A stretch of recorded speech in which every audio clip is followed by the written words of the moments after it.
यहाँ पे हमें ये नंबर्स गिवन है, पहले तो बताना है कि ये एपी है या नहीं।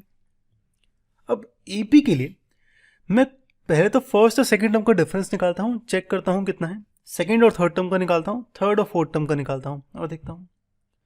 अब इन दोनों टर्म्स का तो second term minus first term करूंगा, यानी -1 ये आएगा -2, तो डिफरेंस क्या है मेरा -2।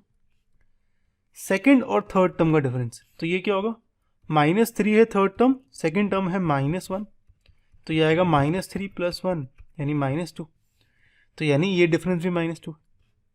ऐसे ही इन दोनों का -5 और -3 का डिफरेंस ये करोगे आप तो -5 माइनस ऑफ -3 ये आएगा -5 माइनस माइनस प्लस, तो -5 + 3 ये -2, तो ये भी -2। इसका मतलब कि डिफरेंस बिटवीन द टर्म्स मेरा सेम है, कांस्टेंट है -2, तो मतलब ये जो गिवन है नंबर्स ये एपी है, ठीक है। तो ये एपी है मेरा, मुझे ये पता चल गया, और मेरे को जो डिफरेंस है कॉमन डिफरेंस ये है -2, ओके।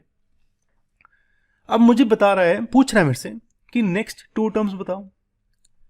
नेक्स्ट 2 टर्म्स होगी मेरी यहाँ पे, देखो फोर्थ टर्म तो ये गिवन है, तो फिफ्थ टर्म क्या होगी, फिफ्थ टर्म होगी fourth term plus common difference D.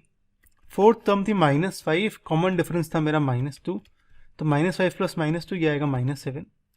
ऐसी सिक्स टर्म क्या होगी, fifth term plus common difference, fifth plus common difference, तो इसे लिखूंगा तो ये आएगा -7 + -2 यानी -9, ठीक है। तो बस हो गया, आंसर आ गया। इसको लिख लेते हैं प्यारे तरीके से।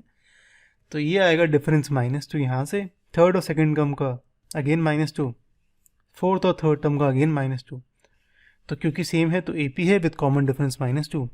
नेक्स्ट 2 टर्म्स निकालने हैं, यानी फिफ्थ और सिक्स्थ। फिफ्थ टर्म होगा फोर्थ प्लस कॉमन डिफरेंस यानी -7, और सिक्स टर्म होगा फिफ्थ प्लस कॉमन डिफरेंस यानी -7 - 2 यानी -9।